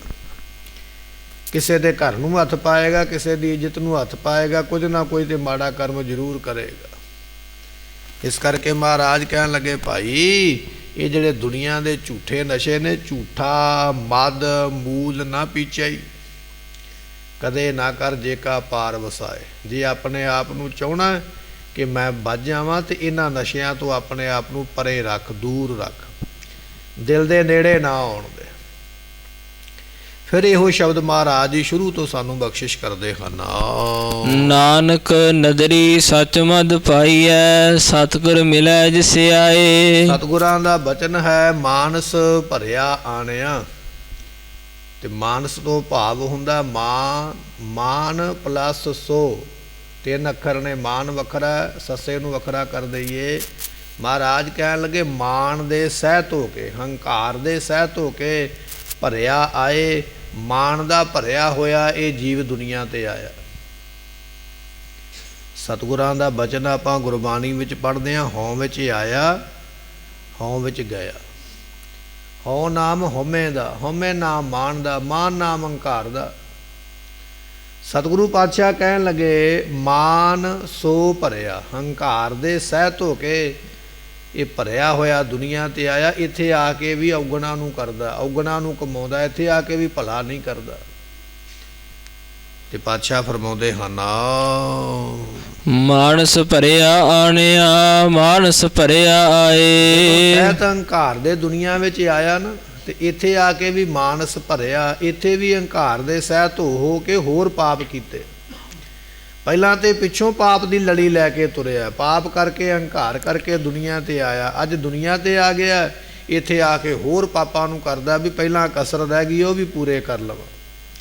ਮਾਨ ਸੋ ਭਰਿਆ, ਇੱਥੇ ਆ ਕੇ ਹੋਰ ਹੰਕਾਰ ਦੇ ਨਾਲ ਭਰ ਗਿਆ, ਹੋਰ ਔਗਣ ਕਰਦਾ ਹੈ, ਹੋਰ ਪਾਪ ਕਰਦਾ, ਹੋਰ ਪਾਪਾਂ ਨੂੰ ਇਕੱਠੇ ਕਰ ਲਿਆ ਹੈ। ਜਿਤ ਪੀਤਾ ਮਤ ਦੂਰ ਹੋਏ, ਬਰਲ ਪਵੈ ਵਿੱਚ ਆਏ। ਪਾਤਸ਼ਾਹ ਕਹਿਣ ਲੱਗੇ ਜਿਸ ਹੰਕਾਰ ਦਾ ਸੇਵਨ ਕਰਨ ਦੇ ਨਾਲ ਮਤ ਮਾਰੀ ਜਾਂਦੀ ਹੈ। ਜਦੋਂ ਬੰਦਾ ਇਹ ਗੱਲ ਕਹਿੰਦਾ ਨਾ ਵੀ ਮੇਰੇ ਵਰਗਾ ਤੇ ਹੈ ਹੀ ਕੋਈ ਨਹੀਂ, ਮੈਂ ਬੜਾ ਸਿਆਣਾ, ਵੱਡੇ ਵੱਡੇ ਆਪਣੇ ਆਪ ਨੂੰ ਸਿਆਣਾ ਕਹਿਣ ਵਾਲੇ, ਨਦੀਆਂ ਨੂੰ ਤਰਨ ਵਾਲੇ, ਸਮੁੰਦਰਾਂ ਨੂੰ ਪਾਰ ਕਰਨ ਦਾ ਦਾਅਵਾ ਕਰਨ ਵਾਲੇ, ਐਸੇ ਹੰਕਾਰ ਕਰਨ ਵਾਲੇ ਉਹਨਾਂ ਸਮੁੰਦਰਾਂ ਵਿੱਚ ਹੀ ਡੁੱਬ ਕੇ ਮਰ ਗਏ। ਬਹੁਤੀਆਂ ਸਿਆਣਪਾਂ ਦਾ ਜ਼ਿਕਰ ਕਰਨ ਵਾਲੇ ਜਿਹੜੇ ਸਨ, ਆਪਣੀ ਸਿਆਣਪ ਦੇ ਬਲ ਕਰਕੇ ਦੁਨੀਆ ਵਿੱਚ ਮਰ ਗਿਆ, ਕਿਉਂਕਿ ਹੰਕਾਰ ਹੈ। ਭਸਮਾਸੁਰ ਨਾਮ ਦਾ ਇੱਕ ਦੈਂਤ ਹੋਇਆ, ਭਸਮਾਸੁਰ ਉਸ ਨੂੰ ਆਖਦੇ, ਆਪਣੇ ਆਪ ਨੂੰ ਬੜਾ ਸਿਆਣਾ ਸਮਝਦਾ। ਬੜਾ ਲੰਮਾ ਸਮਾਂ ਰੱਬ ਦਾ ਆਰਾਧਨ ਕੀਤਾ ਤੇ ਜਦੋਂ ਪ੍ਰਗਟ ਹੋਏ ਨਾ, ਭਗਵਾਨ ਜੀ ਪ੍ਰਗਟ ਹੋਏ, ਭਸਮਾਸੁਰ ਨੂੰ ਪੁੱਛਿਆ ਦੱਸ ਕੀ ਚਾਹੀਦਾ। ਕਹਿਣ ਲੱਗਾ ਮੈਂ ਜਿਹਦੇ ਸਿਰ ਤੇ ਹੱਥ ਰੱਖਾਂ ਉਹ ਭਸਮ ਹੋ ਜਾਏ, ਮੈਨੂੰ ਇਹ ਵਰ ਚਾਹੀਦਾ ਜਿਹੜਾ ਮੇਰਾ ਦੁਸ਼ਮਣ ਬਣੇ, ਮੇਰੀ ਗੱਲ ਨਾ ਬੰਨੇ, ਮੈਂ ਉਹਦੇ ਸਿਰ ਤੇ ਹੱਥ ਰੱਖਾਂ ਤੇ ਉਹ ਮਰ ਜਾਏ, ਭਸਮ ਹੋ ਜਾਏ, ਸੁਆਹ ਹੋ ਜਾਏ। ਬੜੀ ਸਿਆਣਪ ਦੇ ਨਾਲ ਵਰ ਲੈ ਲਿਆ। ਵੀ ਮੇਰੇ ਵਰਗਾ ਸਿਆਣਾ ਕੋਈ ਨਹੀਂ। ਹੰਕਾਰ ਆ ਜਾਂਦਾ ਨਾ, ਮਾਣ ਆ ਜਾਂਦਾ ਬੰਦੇ ਦੇ ਮਨ ਵਿੱਚ। ਤੇ ਜਿਸ ਪੈਗੰਬਰ ਦੀ ਆਰਾਧਨਾ ਕੀਤੀ, ਕਹਿਣ ਲੱਗੇ ਵੀ ਉਹਨੇ ਵਰ ਦੇ ਦਿੱਤਾ। ਵਰ ਦੇ ਦਿੱਤਾ ਵੀ ਜਿਹਦੇ ਸਿਰ ਤੇ ਤੂੰ ਹੱਥ ਰੱਖੇਂਗਾ ਉਹ ਭਸਮ ਹੋ ਜਾਏਗਾ। ਤੇ ਜਦੋਂ ਇਸ ਭਸਮਾਸੁਰ ਨੂੰ ਉਹ ਵਰ ਮਿਲਿਆ ਨਾ, ਭਸਮਾਸੁਰ ਦੈਂਤ ਨੂੰ, ਤੇ ਮਨ ਵਿੱਚ ਸੋਚਿਆ ਵੀ ਜਿਹੜੇ ਪੈਗੰਬਰ ਨੇ ਵਰ ਦਿੱਤਾ, ਪਹਿਲਾਂ ਟਰਾਈ ਇਹਦੇ ਤੇ ਨਾ ਕਰਾਂ, ਪਹਿਲਾਂ ਇਹਦੇ ਸਿਰ ਤੇ ਹੀ ਹੱਥ ਰੱਖਾਂ ਵੀ ਇਹ ਭਲਾ ਭਸਮ ਹੁੰਦਾ ਕਿ ਨਹੀਂ। ਹੁਣ ਦੈਂਤ ਬੁੱਧੀ ਹੈ, ਚਲਾਕ ਬੁੱਧੀ ਹੈ, ਵਰ ਵੀ ਉਹਦੇ ਕੋਲੋਂ ਲਿਆ ਤੇ ਭਸਮ ਵੀ ਉਹਨੂੰ ਹੀ ਕਰਨਾ ਚਾਹੁੰਦਾ ਵੀ ਇਹਦੇ ਸਿਰ ਤੇ ਹੱਥ ਰੱਖ ਕੇ ਜਿਹੜਾ ਮੈਨੂੰ ਵਰ ਦੇਣ ਆਇਆ ਪਹਿਲਾਂ ਇਹਨੂੰ ਸਾੜ ਦੇ। ਪੈਗੰਬਰ ਨੂੰ ਪਤਾ ਲੱਗ ਗਿਆ ਵੀ ਵਰ ਵੀ ਮੈਂ ਦਿੱਤਾ, ਮੇਰਾ ਵਰ ਵੀ ਪੂਰਾ ਹੋਣਾ, ਜੇ ਸਿਰ ਤੇ ਹੱਥ ਰੱਖੇਗਾ ਤੇ ਮੈਨੂੰ ਮਾਰ ਦੇਵੇਗਾ। ਤੇ ਉਸ ਵੇਲੇ ਪੈਗੰਬਰ ਨੇ ਬਚਨ ਵਾਸਤੇ ਫਿਰ ਇੱਕ ਨਵੀਂ ਚਾਲ ਉੱਥੇ ਉਹਨੇ ਆਪਣੀ ਸਕੀਮ ਲਾਈ। ਕਹਿਣ ਲੱਗਾ ਵੀ ਜੇ ਮੈਂ ਮਰ ਗਿਆ ਤੇ ਤੂੰ ਮੇਰਾ ਪਿੱਟ ਸਿਆਪਾ ਕਰ ਲਏਗਾ। ਤੇ ਦੈਂਤ ਕਹਿੰਦਾ ਮੈਨੂੰ ਤੇ ਪਿੱਟ ਸਿਆਪਾ ਕਰਨਾ ਨਹੀਂ ਆਉਂਦਾ, ਪਿੱਟੀ ਦਾ ਕਿਵੇਂ। ਤੇ ਪੈਗੰਬਰ ਕਹਿਣ ਲੱਗਾ ਮੈਂ ਤੈਨੂੰ ਸਿਖਾ ਦਿੰਦਾ ਕਿਵੇਂ ਪਿੱਟੀ ਦਾ, ਜਿਵੇਂ ਜਿਵੇਂ ਮੈਂ ਕਰਾਂਗਾ ਉਵੇਂ ਉਵੇਂ ਤੂੰ ਕਰ। ਹੁਣ ਦੈਂਤ ਹੈ ਤੇ ਬੜਾ ਸਿਆਣਾ, ਚਲਾਕੀ ਨਾਲ ਵਰ ਲਿਆ। ਕਹਿਣ ਲੱਗੇ ਉਸ ਪੈਗੰਬਰ ਨੇ, ਉਸ ਦੇਵਤੇ ਨੇ ਪਹਿਲਾਂ ਆਪਣੇ ਪੱਟਾਂ ਤੇ ਹੱਥ ਮਾਰੇ ਤੇ ਦੈਂਤ ਵੀ ਨਾਲ ਹੀ ਮਾਰਦਾ। ਫਿਰ ਆਪਣੀ ਛਾਤੀ ਨੂੰ ਕੁੱਟਿਆ ਤੇ ਦੈਂਤ ਵੀ ਨਾਲ ਕੁੱਟਦਾ। ਛਾਤੀ ਤੋਂ ਕੁੱਟਣ ਤੋਂ ਮਗਰੋਂ ਜਦੋਂ ਆਪਣੇ ਸਿਰ ਨੂੰ ਹੱਥ ਮਾਰਿਆ ਤੇ ਇੱਧਰੋਂ ਉਹ ਜਿਹੜਾ ਦੈਂਤ ਸੀ ਜਿਹਨੇ ਵਰ ਲਿਆ ਸੀ ਵੀ ਜਿਹਦੇ ਸਿਰ ਤੇ ਹੱਥ ਰੱਖਾਂਗਾ ਭਸਮ ਹੋ ਜਾਏ, ਉਹ ਵੀ ਪਿੱਟਣ ਦਾ ਤਜਰਬਾ ਕਰਦਾ ਹੋਇਆ, ਪਿੱਟਣ ਦਾ ਕੋਰਸ ਕਰਨ ਵਾਸਤੇ ਜਦੋਂ ਆਪਣੇ ਸਿਰ ਤੇ ਆਪਣਾ ਹੀ ਹੱਥ ਰੱਖਿਆ ਤੇ ਆਪ ਹੀ ਭਸਮ ਹੋ ਗਿਆ। ਸਤਿਗੁਰੂ ਮਹਾਰਾਜ ਕਹਿਣ ਲੱਗੇ ਦੁਨੀਆ ਵਿੱਚ ਬੜੇ ਬੜੇ ਸਿਆਣੇ ਹੋਏ ਨੇ ਜਿਨ੍ਹਾਂ ਨੂੰ ਆਪਣੀ ਸਿਆਣਪ ਦਾ ਹੰਕਾਰ ਸੀ ਵੀ ਅਸੀਂ ਬੜੇ ਸਿਆਣੇ ਆ। ਉਹਨਾਂ ਦੀ ਸਿਆਣਪ ਉਹਨਾਂ ਨੂੰ ਲੈ ਬੈਠੀ। ਮਨੁੱਖ ਜਿਹੜਾ ਹੈ ਉਹ ਕਹਿੰਦਾ ਮੇਰੇ ਵਰਗਾ ਹੈ ਹੀ ਕੋਈ ਨਹੀਂ, ਮੇਰੀ ਸਿਆਣਪ ਬਹੁਤ ਹੈ। ਜਿਤ ਪੀਤੈ ਖਸਮ ਵਿਸਰੈ। ਸਤਿਗੁਰੂ ਪਾਤਸ਼ਾਹ ਮਹਾਰਾਜ ਕਹਿਣ ਲੱਗੇ ਭਾਈ ਜਿਤ ਪੀਤੈ ਮਤ ਦੂਰ ਹੋਏ। ਜਿਸ ਹੰਕਾਰ ਦੀ ਸ਼ਰਾਬ ਨੂੰ ਪੀਣ ਕਰਕੇ, ਜਿਸ ਹੰਕਾਰ ਦਾ ਨਸ਼ਾ ਕਰਨ ਵਾਸਤੇ ਸ਼ੁਭ ਗੁਣ ਦੂਰ ਹੋ ਜਾਂਦੇ ਨੇ। ਬਰਲ ਪਵੈ ਵਿੱਚ ਆਏ। ਬਰਲ ਤੋਂ ਭਾਵ ਹੁੰਦਾ ਸ਼ੁਦਾਈ ਪੁਣਾ ਮਨ ਵਿੱਚ ਪੈ ਜਾਂਦਾ। ਬੰਦੇ ਦੇ ਮਨ ਵਿੱਚ ਇਹ ਗੱਲ ਉਸ ਦੈਂਤ ਵਾਂਗੂ ਆ ਜਾਂਦੀ ਹੈ ਮੇਰੇ ਵਰਗਾ ਸਿਆਣਾ ਕੋਈ ਨਹੀਂ ਹੈ, ਮੈਂ ਜੋ ਕਰਾਂਗਾ ਚੰਗਾ ਕਰਾਂਗਾ, ਠੀਕ ਕਰਾਂਗਾ। ਤੇ ਇਸ ਤਰ੍ਹਾਂ ਦੀ ਫਿਰ ਉਹ ਕਰਮ ਕਰਦਾ, ਕਰਤੂਤਾਂ ਕਰਦਾ, ਸ਼ੁਦਾਈ ਹੋ ਕੇ ਦੁਨੀਆ ਦੇ ਵਿੱਚ ਕਿ ਦੁਨੀਆ ਵੱਲੋਂ ਲਾਹਨਤਾਂ ਖੱਟਦਾ ਹੈ। ਐਸਾ ਇਹ ਹੰਕਾਰ ਦਾ ਨਸ਼ਾ ਹੈ, ਇਹਨੂੰ ਬਿਲਕੁਲ ਨਾ ਕਰਿਆ ਕਰ। ਆਪਣਾ ਪਰਾਇਆ ਨਾ ਪਛਾਣਈ, ਖਸਮੋ ਧੱਕੇ ਖਾਏ। ਬੰਦਾ ਹੰਕਾਰ ਦੇ ਸਹਿਤ ਹੋ ਜਾਂਦਾ ਨਾ, ਫਿਰ ਆਪਣੇ ਤੇ ਪਰਾਏ ਦੀ ਪਛਾਣ ਨਹੀਂ ਰਹਿੰਦੀ। ਇਹ ਮੇਰਾ ਆਪਣਾ, ਇਹ ਬਗਾਨਾ ਭੁੱਲ ਜਾਂਦਾ, ਆਪਣਿਆਂ ਨੂੰ ਧੱਕਾ ਦੇ ਕੇ ਬਾਹਰ ਕੱਢ ਦਿੰਦਾ। ਜ਼ਿੰਦਗੀ ਦੇ ਵਿੱਚ ਥੋੜ੍ਹਾ ਜਿਹਾ ਸਫਲ ਹੋ ਗਿਆ, ਚੰਗੀ ਨੌਕਰੀ ਮਿਲ ਗਈ, ਕੋਈ ਚੰਗਾ ਥਾਂ ਮਿਲ ਗਿਆ, ਚੰਗੀ ਜਗ੍ਹਾ ਮਿਲ ਗਈ, ਚੰਗੇ ਉੱਚੇ ਅਮੀਰ ਲੋਕਾਂ ਵਿੱਚ ਰਹਿਣਾ ਮਿਲ ਗਿਆ। ਮਾਂ ਬਾਪ ਨੂੰ ਆਖਿਆ ਤੁਸੀਂ ਤੇ ਗਰੀਬ ਹੋ, ਘਰੋਂ ਬਾਹਰ ਕੱਢ ਦਿੱਤਾ, ਆਪਣੇ ਪਰਾਏ ਦੀ ਸੋਝੀ ਭੁੱਲ ਗਏ। ਇਹ ਆਮ ਦੁਨੀਆ ਵਿੱਚ ਅੱਜ ਹੁੰਦਾ ਪਿਆ। ਮਾਂ ਬਾਪ ਦੇ ਨਾਲ ਬੱਚੇ ਜਿਹੜੇ ਨੇ ਮਾਂ ਬਾਪ ਦੇ ਨਾਲ ਰਹਿਣਾ ਪਸੰਦ ਨਹੀਂ ਕਰਦੇ, ਤੁਹਾਨੂੰ ਰਹਿਣਾ ਨਹੀਂ ਆਉਂਦਾ।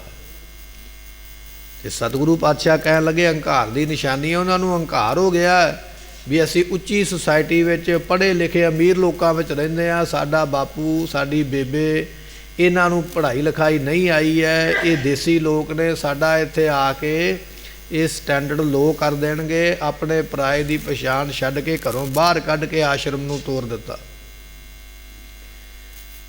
ਇਤਿਹਾਸ ਦੇ ਵਿੱਚ ਇੱਕ ਉਦਾਹਰਨ ਆਉਂਦੀ ਹੈ, ਰਾਵਣ ਦੇ 2 ਭਰਾ ਸਨ ਤੇ ਰਾਵਣ ਨਹੀਂ ਕੁੱਲ ਮਿਲਾ ਕੇ 3 ਭਰਾ ਸਨ। ਇੱਕ ਹੈ ਵਿਭੀਖਣ, ਇੱਕ ਹੈ ਕੁੰਭਕਰਨ ਤੇ ਤੀਜਾ ਹੈ ਰਾਵਣ। ਤੇ ਜਦੋਂ ਰਾਮਚੰਦਰ ਜੀਆਂ ਦਾ ਦੂਤ ਆਇਆ ਨਾ ਵੀ ਸੀਤਾ ਨੂੰ ਛੱਡ ਦਿਓ ਤੇ ਮਾਫੀ ਮੰਗ ਲਵੋ, ਤੇ ਉਸ ਵੇਲੇ ਵਿਭੀਖਣ ਨੇ ਆਖਿਆ, ਕਹਿਣ ਲੱਗੇ ਵੀ ਸਲਾਹ ਬੜੀ ਚੰਗੀ ਹੈ, ਆਪਾਂ ਨੂੰ ਛੱਡ ਦੇਣਾ ਚਾਹੀਦਾ, ਆਪਾਂ ਗਲਤੀ ਕੀਤੀ ਹੈ, ਮਾਫੀ ਮੰਗ ਲੈਣੀ ਚਾਹੀਦੀ ਹੈ। ਜਦੋਂ ਭਰੀ ਹੋਈ ਸਭਾ ਵਿੱਚ ਇਹ ਗੱਲ ਆਖੀ ਨਾ ਤੇ ਰਾਵਣ ਹੰਕਾਰ ਦਾ ਭਰਿਆ ਹੋਇਆ, ਮਾਨ ਬੜਾ ਮਨ ਦੇ ਵਿੱਚ, ਹੰਕਾਰ ਬੜਾ ਵੀ ਇਹ ਮੇਰਾ ਭਰਾ ਦੁਸ਼ਮਣ ਦੀ ਗੱਲ ਕਰਦਾ ਪਿਆ।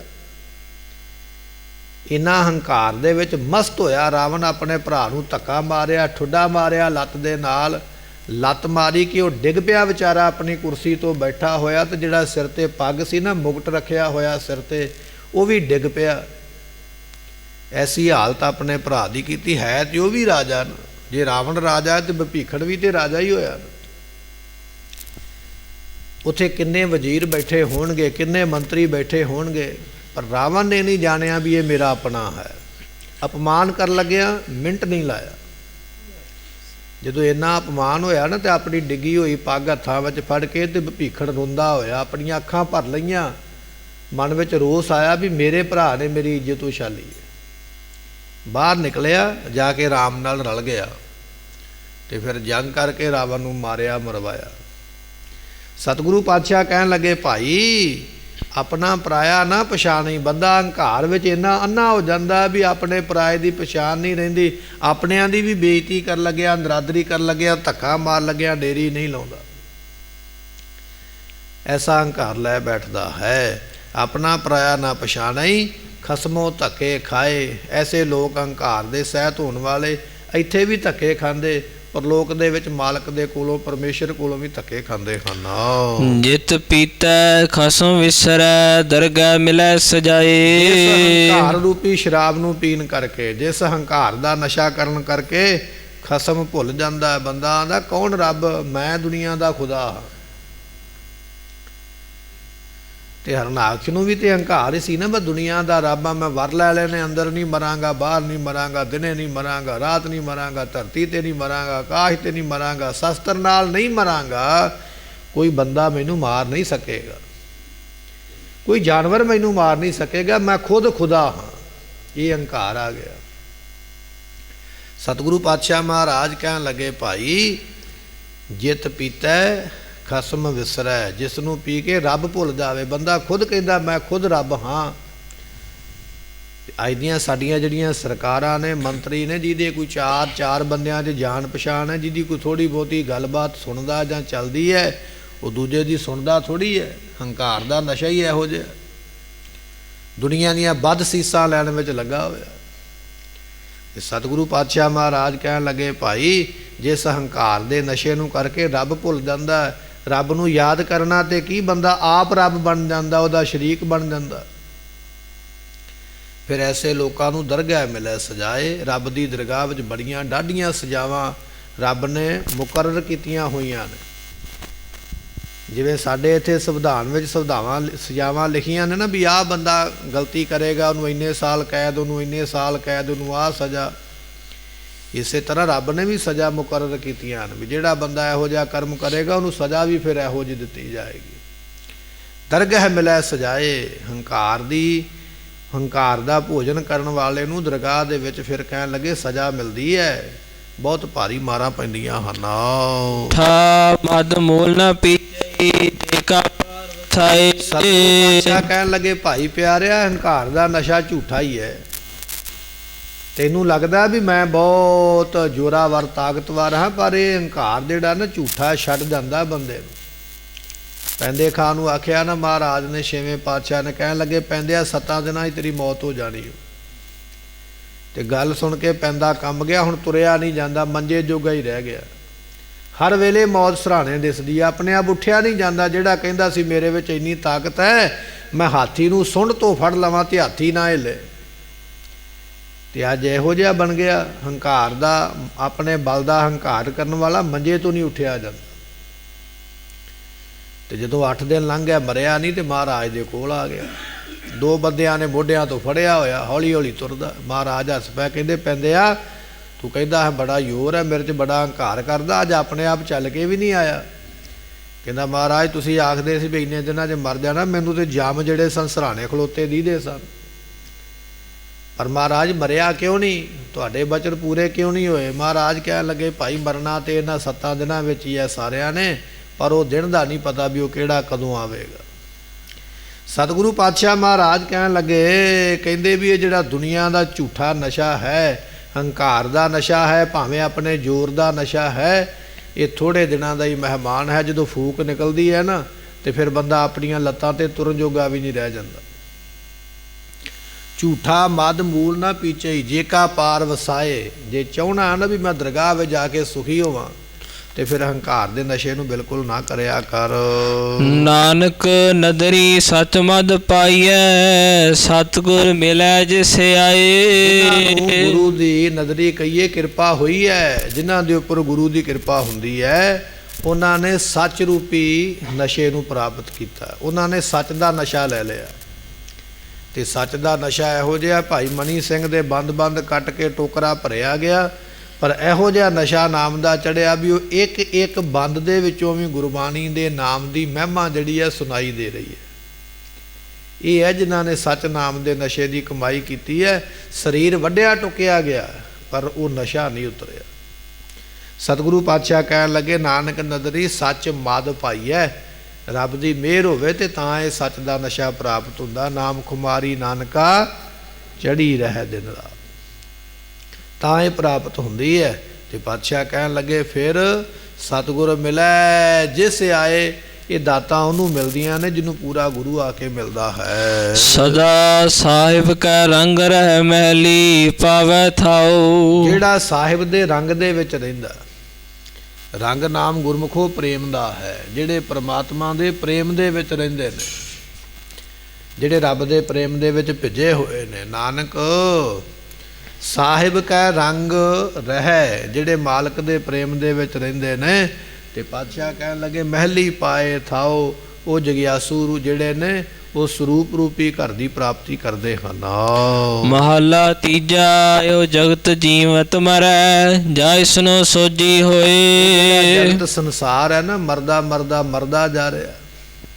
ਤੇ ਜਦੋਂ ਇਹ ਸੰਸਾਰ ਜਿਹੜਾ ਹੈ ਜੀਵਤ ਭਾਵ ਤੋਂ ਮਰੇਗਾ ਤਾਂ ਇਸ ਨੂੰ ਸੋਝੀ ਗਿਆਨ ਵੀ ਤਾਂ ਹੀ ਹੋਣਾ ਹੈ। ਹੁਣ ਤੇ ਅਸੀਂ ਦੁਨੀਆ ਵੱਲ ਵੇਖ ਕੇ ਮਰ ਗਏ, ਫਿਰ ਦੁਬਾਰਾ ਜਨਮ ਲੈ ਕੇ ਆਏ, ਫਿਰ ਮਰ ਜਾਣਾ। ਪਰ ਅਸਲ ਵਿੱਚੋਂ ਜਦੋਂ ਸਾਡੀਆਂ ਅੰਦਰੋਂ ਇਛਾਵਾਂ ਮਰਨਗੀਆਂ, ਸਾਡੇ ਫੁਰਨੇ ਮਰ ਜਾਣਗੇ, ਜਦੋਂ ਗੁਰੂ ਨੂੰ ਆਪਣਾ ਆਪ ਭੇਟ ਕਰ ਦੇਵਾਂਗੇ, ਪ੍ਰਾਪਤੀ ਉਦੋਂ ਹੋਣੀ ਹੈ। ਇਹੋ ਜਗਤ ਜੀਵਤ ਮਰੈ, ਇਹ ਸੰਸਾਰ ਜਦੋਂ ਜੀਵਨ ਭਾਵ ਤੋਂ ਮਰ ਜਾਏਗਾ ਤਾਂ ਇਸ ਨੂੰ ਸੋਝੀ ਗਿਆਨ ਪ੍ਰਾਪਤ ਹੋਣਾ ਹੈ। ਜਾਂ ਤਿੰਨ ਸਵਾਲਿਆ ਤਾਂ ਸਭ ਰਹਿਆ, ਜਗਾਏ ਤਾਂ ਸੁਧ ਹੋਏ। ਇਹ ਪ੍ਰਮਾਤਮਾ ਨੇ ਸਵਾਇਆ ਹੋਇਆ ਤੇ ਤਾਂ ਹੀ ਇਹ ਸੁੱਤਾ ਹੋਇਆ। ਸਵਾਉਣ ਵਾਲਾ ਵੀ ਉਹ ਹੈ, ਲੋਰੀ ਦੇਣ ਵਾਲਾ ਵੀ ਉਹ ਹੈ। ਹੁਣ ਮਾਂ ਨੇ ਪੁੱਤ ਨੂੰ ਝੋਲੀ ਵਿੱਚ ਪਾਇਆ, ਗੋਦੀ ਵਿੱਚ ਪਾਇਆ, ਲੋਰੀ ਦਿੰਦੀ ਹੈ, ਆਪਣੀ ਲੱਤ ਨੂੰ ਹਿਲਾਉਂਦੀ ਹੈ, ਬੱਚਾ ਸੌਂ ਜਾਂਦਾ। ਮਾਂ ਨੇ ਸਵਾਇਆ ਤੇ ਤਾਂ ਸੁੱਤਾ। ਇਸੇ ਤਰ੍ਹਾਂ ਉਹ ਪ੍ਰਮਾਤਮਾ ਹੈ, ਉਹਨੇ ਮਾਇਆ ਦੀ ਸਾਨੂੰ ਲੋਰੀ ਦਿੱਤੀ ਹੋਈ ਹੈ। ਜਦੋਂ ਮਾਇਆ ਦਾ ਕੋਈ ਨਿੱਕਾ ਮੋਟਾ ਪਦਾਰਥ ਸਾਡੇ ਵੱਲ ਸੁੱਟਦਾ, ਅਸੀਂ ਰੱਬ ਨੂੰ ਭੁੱਲ ਕੇ ਮਾਇਆ ਵੱਲ ਧਿਆਨ ਕਰਕੇ ਸੁੱਤੇ ਰਹਿੰਦੇ ਹਾਂ, ਮਾਇਆ ਦੇ ਵਿੱਚ ਗਾਫਲ ਹੋ ਕੇ। ਜਾਂ ਤਿੰਨ ਸਵਾਲਿਆ ਤਾਂ ਸੋ ਰਹਿਆ, ਰੱਬ ਨੇ ਸਵਾਇਆ ਤੇ ਸੁੱਤੇ ਹੋਏ ਨੇ ਜਿਨ੍ਹਾਂ ਨੂੰ ਉਹ ਜਗਾਉਂਦਾ ਹੈ ਨਾ। ਜਿਸੈ ਜਗਾਏ ਪੀ ਆਵੈ ਇਹੋ ਰਸ, ਅਕਥ ਕਥਾ ਤਿੰਨ ਜਾਨੀ। ਜਿਸੈ ਜਗਾਵੈ, ਜਿਹਨੂੰ ਆਪ ਜਗਾਉਂਦਾ, ਉਠਾਉਂਦਾ ਵੀ, ਉੱਠ ਭਾਈ ਨਾਮ ਜਪ, ਉਹ ਗੁਰਮੁਖ ਜਪਦੇ ਨੇ।